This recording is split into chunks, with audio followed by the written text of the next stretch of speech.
Hi guys! Today, tuturuan ko kayo paano mag-repair ng USB cable tulad nito.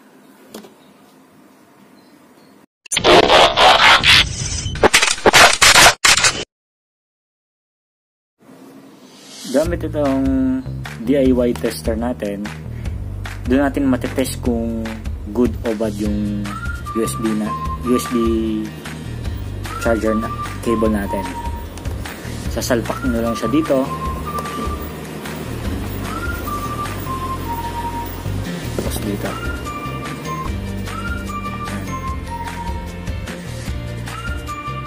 Ito guys, kaya siya hindi nagka-charge. Itong gamit natin USB charger cable ito. Naglulus yung ano niya, yung connection niya sa BCC. Pag ginagalaw ko lang siya, dun siya umu-okay. Yan. Gagawin natin, bubuksan natin ito, then magbabalat tayo doon, tapos mag-ihinang tayo ng panibagong connection. Usually guys, yung nasisira na connection, banda dito sa pinaka micro input kaysa dito. Kasi ito yung laging nababaluktot pag sa cellphone natin. Ito yung naipit. Bihirang masira ito. Bali, sasalpak lang natin siya sa ating DIY tester. Ito. Gagalaw-galawin yung bawat dulo niya. Kung saan yung nagkakaroon ng connection, ito yung may sira. Pag dito naman yung pag ginagalaw nyo, doon nagkakaroon ng connection, dito yung may sira, doon kayo magbabalat. Sa case natin ngayon, dito sa may sira, kaya dito tayo magbabalat. Gagamit lang tayo ng cutter, o ito yung kung meron kayong ganitong cutter, mas mainam.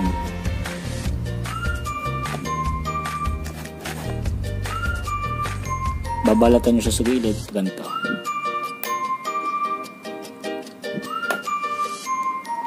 Kabilaan.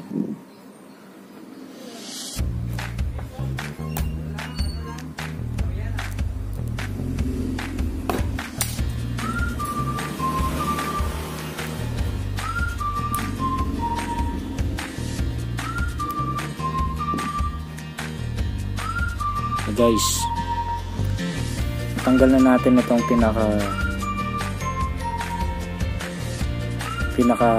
ulo ng micro USB. Ito yan, pinaka head nya. Mangyayari guys, maghihinang tayo dito sa mga terminal nya, panibagong mahinang para umokay yung USB charger cable natin.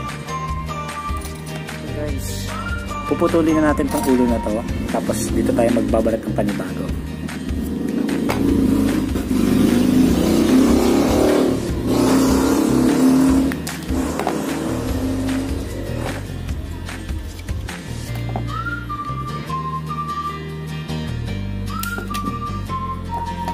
Gamit itong wire stripper, mababalatan natin ng madali itong USB cable natin.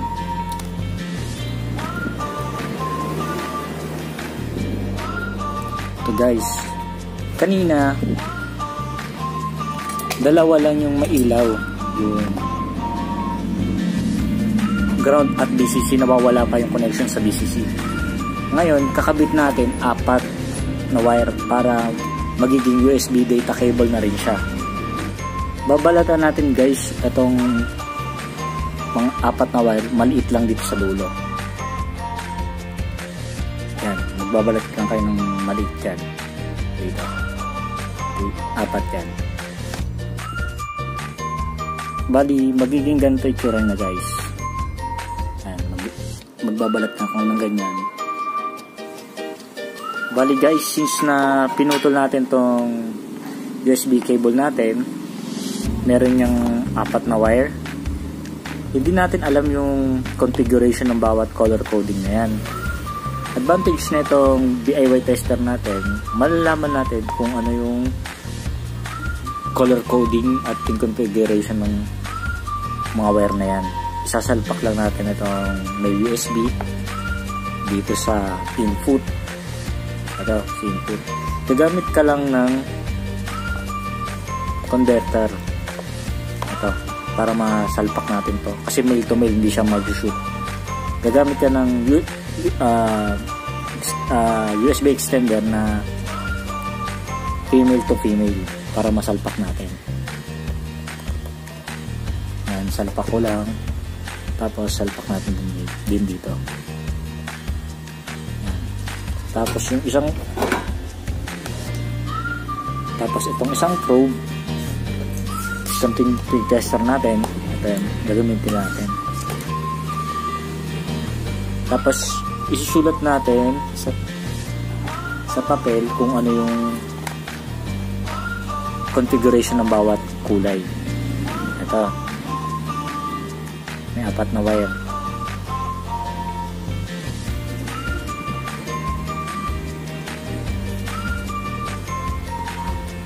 Yan, si blue ay lalapit ko lang.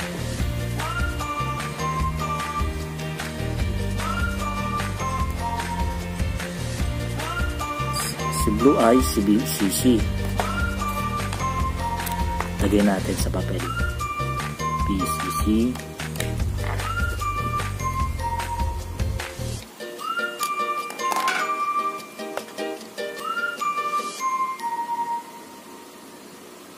Si white, si D-.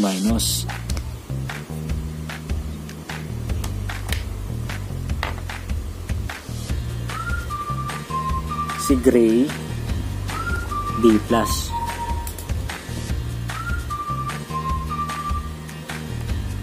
Tapos yung panguli, si ground.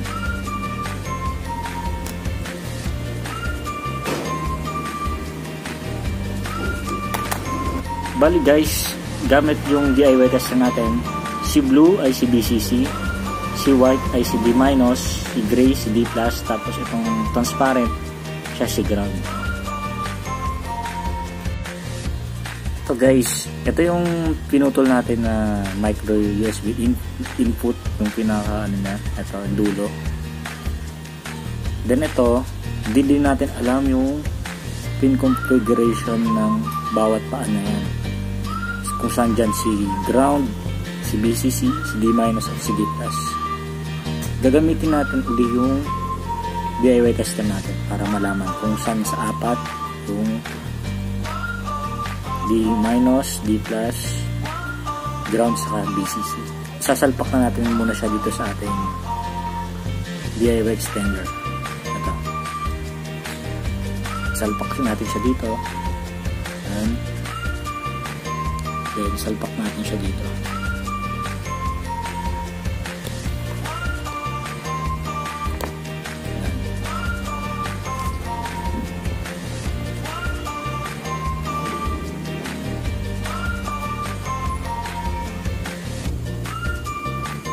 Si BCC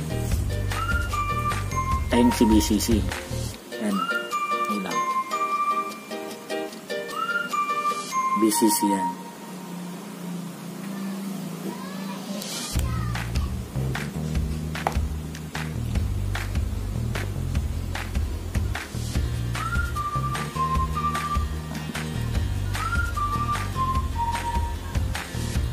Ito si D-, si D+, then si ground. Usually pag nalaman na natin itong yung unahan, yan, si BCC yan, magkakasunod naman na yan pag ganito. Pag ganon, magkakasunod na yan. Hindi na tayo malilito.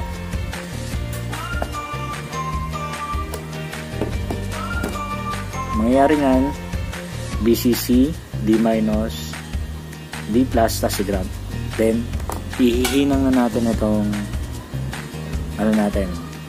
yung pinutol na wire, iduduktong na natin siya dito. Bali guys, ito na yung ating USB cable. Meron akong markings kulay itim, ayun yung si ground. Hindi na kayo malilito pag nalaman nyo yung kahit isa lang, kasi usually magkadulo yung ground BCC, then magkakasunod na yan. Kung nandito si ground, sunod nyan si D+, Sunod D-, BCC. Kung nalaman nyo si BCC, sunod naman yon si D-, tapos D+, tapos ground. Bali may sequence yan, hindi na kayo malilito. Ito yung sequence na guys. Yan, tandaan yan. Pag nalaman yung dulo, magkakasunod na yan. Kung nalaman yung BCC, katulad nito. Si BCC natin ay si blue. Sunod niya si D-, si white. Tapos si D+, si gray. Si ground, si transparent. Ito, sa dulo. Or kung malaman mo yung ground, sunod din yan ay D+, si gray, D-, si white. Tapos si BCC, si blue. Guys, ito na yung kinalabasan ng ating DIY. Ayan. Then, iti-testing na natin siya dito sa ating DIY tester. Salpak muna natin siya sa ating extender.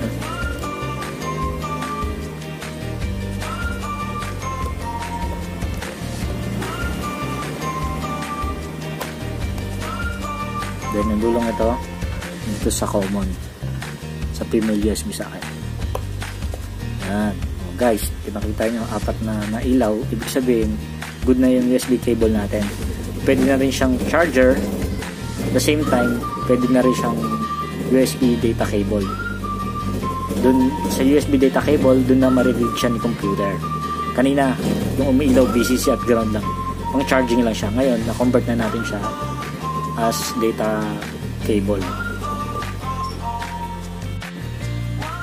Bali guys, titesting na natin itong ginawa natin DIY sa USB cable, yung pagre-repair. Yung DIY tester natin, kung maalala nyo, power bank mo rin siya. Isasalpak natin siya dito. Ayan. Tapos check na natin. Salpak ko na rin siya dito.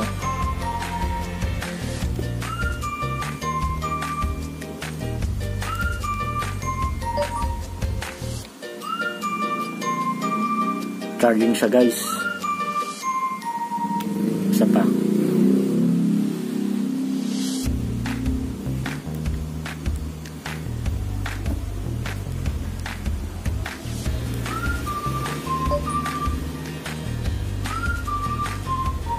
Tanggalin ko.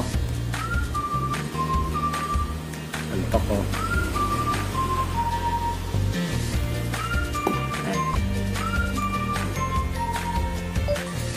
Yan. Ibig sabihin, good yung pagkakakabit natin ng wire. Bali guys, ipipix na natin to using glue stick, then isi-shrink tube natin siya para matibay. So guys, na-fix na natin na itong USB cable natin using glue stick. Then, sunod na gagawin, lalagyan natin siya ng shrink tube dito.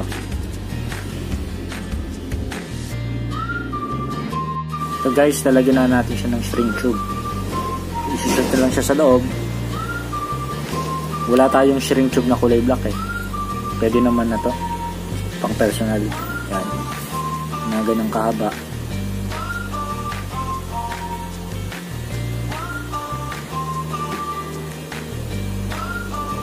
Then gagamit lang tayo ng lighter. Ayan. Lalagyan lang natin siya ng apply lang natin siya ng heat. Magsishrink na yan.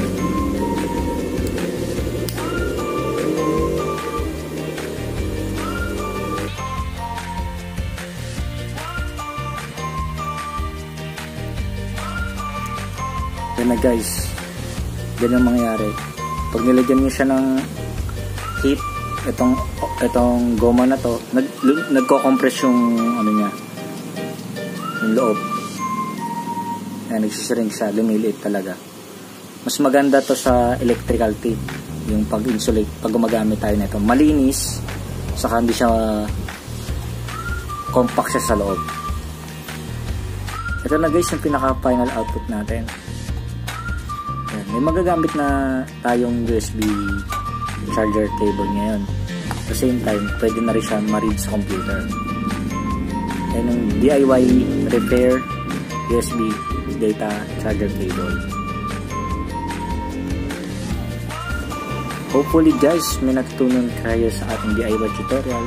And don't forget to like, share, and subscribe for more upcoming tutorial.